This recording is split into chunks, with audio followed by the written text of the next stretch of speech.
అగ్రరాజ్యం అమెరికా గర్వంతో విర్రవీగే Triton drone ఒక్కసారిగా రాడార్ నుంచి మాయమైపోయింది.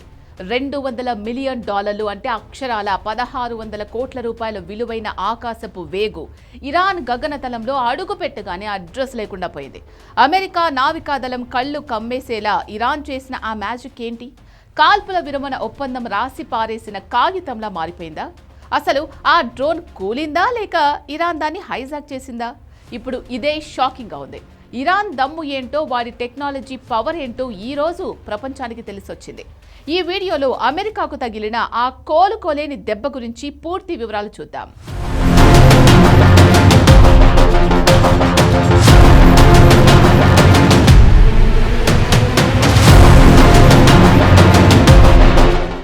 ఈ MQ-4C ట్రైటాన్ అనేది మామూలు డ్రోన్ కాదు. ఇది అమెరికా నావికా దళానికి ఆకాశంలో కళ్ళు లాంటిది. ఇది 50,000 అడుగుల ఎత్తులో ప్రయాణిస్తూ ఒకేసారి కొన్ని వేల చదరపు మైళ్ళ సముద్రాన్ని స్కాన్ చేయగలదు. నిరంతరం 30 గంటల పాటు గాలిలో ఉంటూ నిఘా వేయగలదు. అమెరికా ఏమనుకుంటుందంటే, మా దగ్గర ఇలాంటి డ్రోన్ ఉంది, ఇరాన్ ఏం చేయలేదు అని ధీమాగా ఉంది. కానీ ఇరాన్ దమ్ము ముందు ఆ ధీమా నీటి మూటలా కరిగిపోయింది. హర్ముజ్ జలసంధిపై నిఘా వేయడమే పాపంగా ఆ డ్రోన్ ఇప్పుడు సముద్ర గర్భంలో ఉందో లేక ఇరాన్ రహస్య స్థావరంలో ఉందో ఎవ్వరికీ తెలియడం లేదు. నివేదికల ప్రకారం ఆ డ్రోన్ 3 గంటల పాటు హర్ముజ్ జలసంధిపై చక్కర్లు కొట్టింది. తన మిషన్ పూర్తి చేసుకుని ఇటలీలోని బేస్కు వెళ్తూ ఉండగా అకస్మాత్తుగా ఇరాన్ వైపు మళ్లింది. వెంటనే 7700 అనే ఎమర్జెన్సీ కోడ్ని పంపింది. ఏరోనాటికల్ భాషలో 7700 అంటే తీవ్రమైన అత్యవసర పరిస్థితి అని అర్థం. అంటే ఆ డ్రోన్ కంట్రోల్స్ అన్నీ ఫెయిల్ అయ్యాయని లేదా ఎవరో దాన్ని రిమోట్ ద్వారా నియంత్రిస్తున్నారని అర్థం. చూస్తుండగానే వేగంగా ఎత్తును కోల్పోతూ మాయమైపోయింది. ఇరాన్ తన ఎలక్ట్రానిక్ జామింగ్ టెక్నాలజీతో ఆ డ్రోన్ కంట్రోల్ రూమ్ సిగ్నల్స్ను కట్ చేసిందా?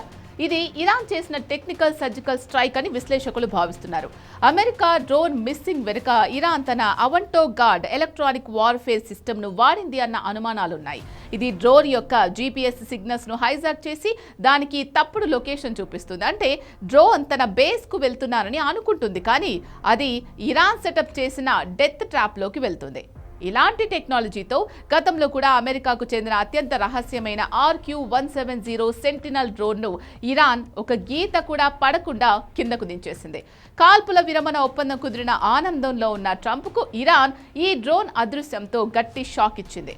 మేము శాంతికి సిద్ధమే, కానీ లొంగుబాటుకు కాదు అని ఇరాన్ సుప్రీం లీడర్ ఖమేనీ పరోక్షంగా హెచ్చరించారు. ఈ ఘటనతో ట్రంప్ అడ్మినిస్ట్రేషన్ ఇప్పుడు డిఫెన్స్లో పడింది. డ్రోన్ ఏమైందో చెప్పలేక, ఇరాన్ను ఏమీ అనలేక అమెరికా తలపట్టుకుంటోంది.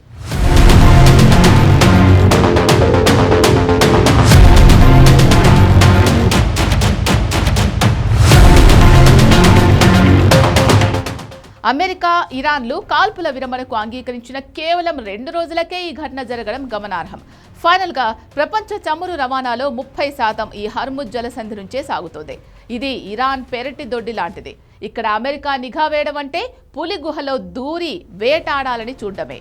ఇరాన్ ఇప్పటికే అక్కడ వందల సంఖ్యలో సముద్ర గర్భంలో క్షిపణులను, డ్రోన్లను సిద్ధంగా ఉంచింది. ఈ ఘటన ద్వారా మా అనుమతి లేకుండా ఇక్కడ గాలి కూడా అటు ఇటు కదలకూడదు అని ఇరాన్ అమెరికాకు గట్టి సందేశం పంపింది. ఒప్పందంలో భాగంగా హర్ముజ్ జలసంధిని తెరుస్తామన్న ఇరాన్, నౌకలను వెళ్లనిస్తాం కానీ మా నెత్తిన నిఘా వేస్తే ఊరుకోం అని గట్టి వార్నింగ్ ఇచ్చింది. అగ్రరాజ్యం అని విర్రవీగే అమెరికాకే ఇరాన్ చుక్కలు చూపిస్తోంది. గతంలో గ్లోబల్ హాక్ డ్రోన్ను కూల్చేసిన ఇరాన్ ఇప్పుడు అంతకంటే ఖరీదైన ట్రైటాన్ డ్రోన్ను మాయం చేసి తన సత్తా చాటింది. ఇరాన్ దమ్ ఏంటో ఇప్పుడు అమెరికాకు, ఇటు పాకిస్తాన్కు కూడా బాగా అర్థమై ఉంటుంది. 1600 కోట్ల ఆస్తి పోవడం అంటే అమెరికాకు అది చిన్న విషయం కాదు. దీనిపై అమెరికా రియాక్షన్ ఎలా ఉండబోతోంది? ఇరాన్ చేసిన ఈ పనికి ట్రంప్ ఎటువంటి కౌంటర్ ఇస్తారు? ఒకవేళ ఆ డ్రోన్ను ఇరాన్ కూల్చేసి ఉంటే కాల్పుల విరమణ ఒప్పందం ముగిసినట్టేనా? ఏదేమైనా హర్ముజ్ జలసంధిలో ఇరాన్ రారాజు అని మరోసారి రుజువైంది.